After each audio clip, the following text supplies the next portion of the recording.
Note to self.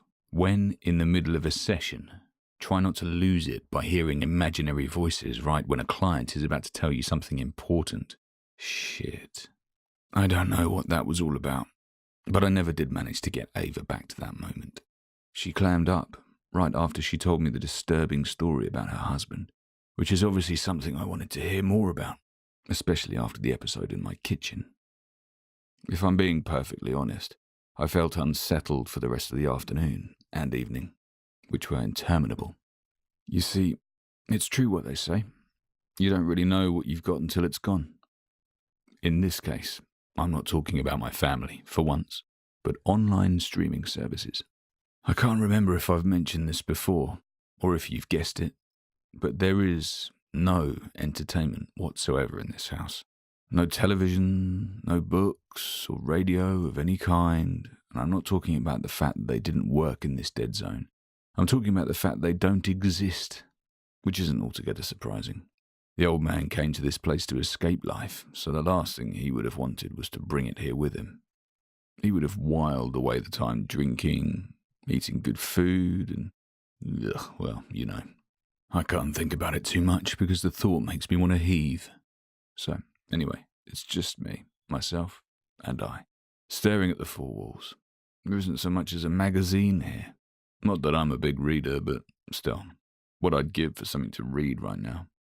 I'm not even going to talk about the internet because, well, I'll just lose my mind.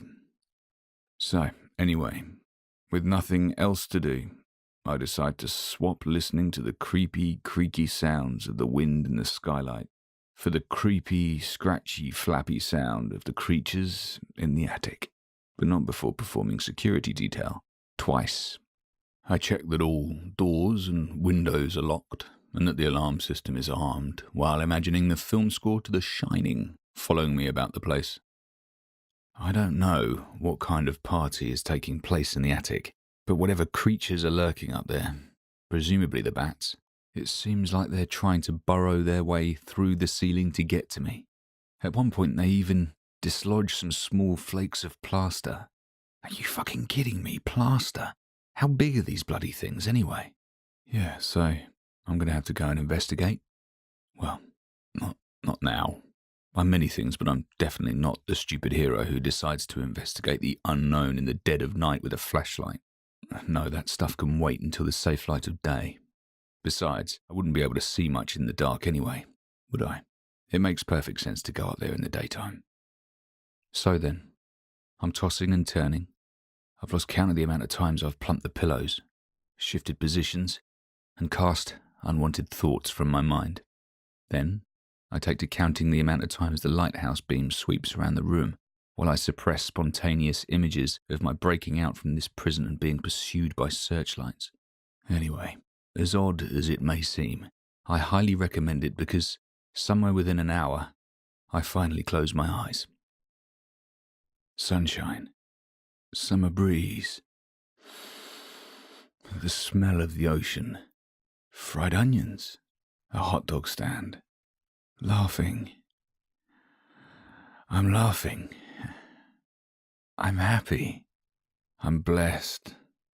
I love. I turn to feel the sun on my face.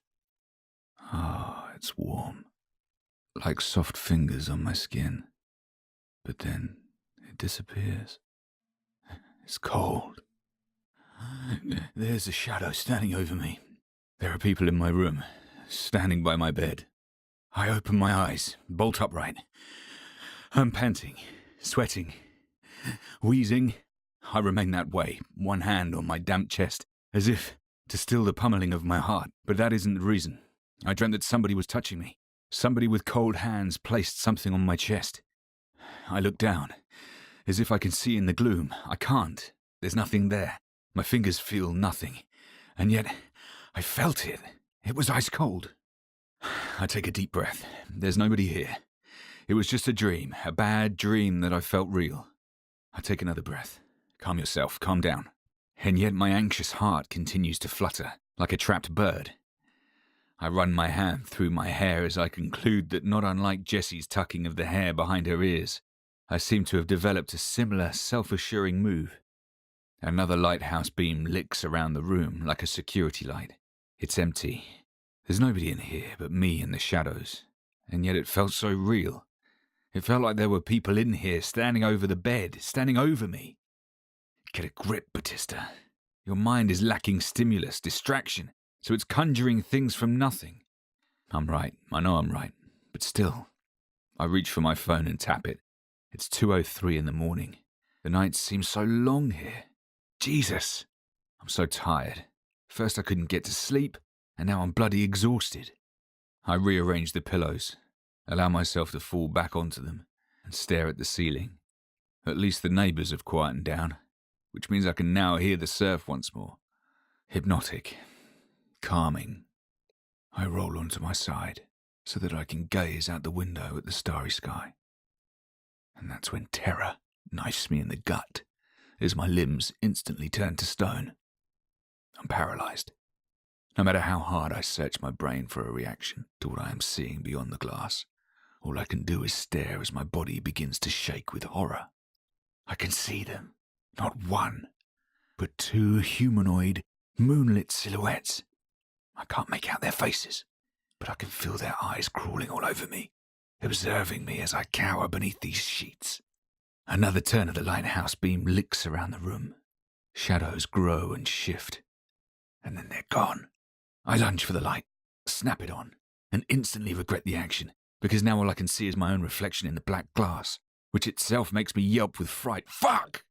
I snap the light off once more. Nothing. There's nothing there. But I saw them.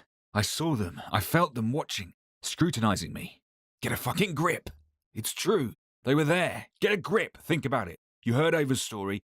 You dreamt there were people in the room, and then you hallucinated people hovering outside of your window. It's classic autosuggestion. You know this, Marco. You know this. Think about it. Perhaps, but it doesn't stop me sliding out of bed, creeping over to the window, and cautiously peering out. Stars twinkle like gems in a clear sky ruled by the full moon that spotlights the empty garden while shimmering on a glassy ocean. I squint into another sweep of the lighthouse's beam as I press my nose against the cold glass to get a better look at the wall. There's nothing there. All I can see are the veiny stretches of thin vine that's presumably ivy, but there's no way that could have sustained any weight. Nobody could have got up here without a ladder. And yet I'm still afraid.